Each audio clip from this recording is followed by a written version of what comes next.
വലിയ വളരെ ആക്റ്റീവായി നിൽക്കുന്ന സമയത്ത് പരമോന്നത ബഹുമതി കിട്ടുകയാണ്. എങ്ങനെയാണ് അതിനെ കാണുന്നത്? എൻ്റെ ഏറ്റവും വലിയ സന്തോഷം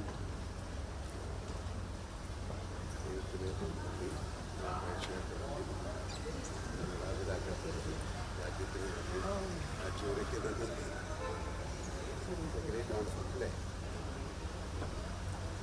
ഒരുപാട് സന്തോഷം. ഞാൻ നിങ്ങളെ കാണുന്നുണ്ട്. പ്രധാനമന്ത്രി അടക്കം മുഖ്യമന്ത്രി അടക്കം എല്ലാവരും അഭിനന്ദനങ്ങൾ കൊണ്ട് ചൊരിയുകയാണ്. ഈ ഘട്ടത്തിൽ എന്താണ് രാജ്യം തന്നെ 48 വർഷം ഞങ്ങളുടെ കൂടെ നടന്ന എൻ്റെ കൂടെ നടന്ന എല്ലാവരും ഞാൻ സ്മരിക്കുന്നു, ഓർക്കുന്നു. അവരുടെ സ്നേഹവും പ്രാർത്ഥനയും ഈ അവസരത്തിൽ പ്രേക്ഷകർ എൻ്റെ കൂടെ സഞ്ചരിച്ച ആൾക്കാരോട് എന്നെ ഞാനാക്കിയ മലയാള സിനിമയോട് തീർച്ചയായും മലയാള സിനിമയ്ക്ക് കിട്ടിയ ഒരു അംഗീകാരമാണ് മലയാള സിനിമ. മറ്റൊരു ലെജൻഡായ മലയാളത്തിലെ മമ്മൂക്ക താങ്കളുടെ ഏറ്റവും അർഹതപ്പെട്ടതാണ് ഈ പുരസ്കാരം എങ്ങനെയാണ്? തീർച്ചയായും അദ്ദേഹത്തിൻ്റെ മനസ്സിനോട് അദ്ദേഹത്തിൻ്റെ വലിയ മനസ്സിൽ മലയാള സിനിമ. ഓക്കെ, അടൂർ ഗോപാലന് ശേഷം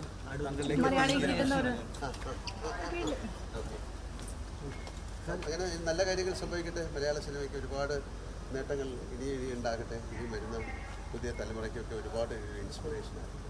പുരസ്കാരം ഏറ്റുവാങ്ങാൻ പോകുന്നുണ്ട്. 23-ാം തീയതി പുരസ്കാരം ഉണ്ട്. പിന്നെ ഞാനങ്ങ് പോകട്ടെ, പിന്നെ എടുക്കാം.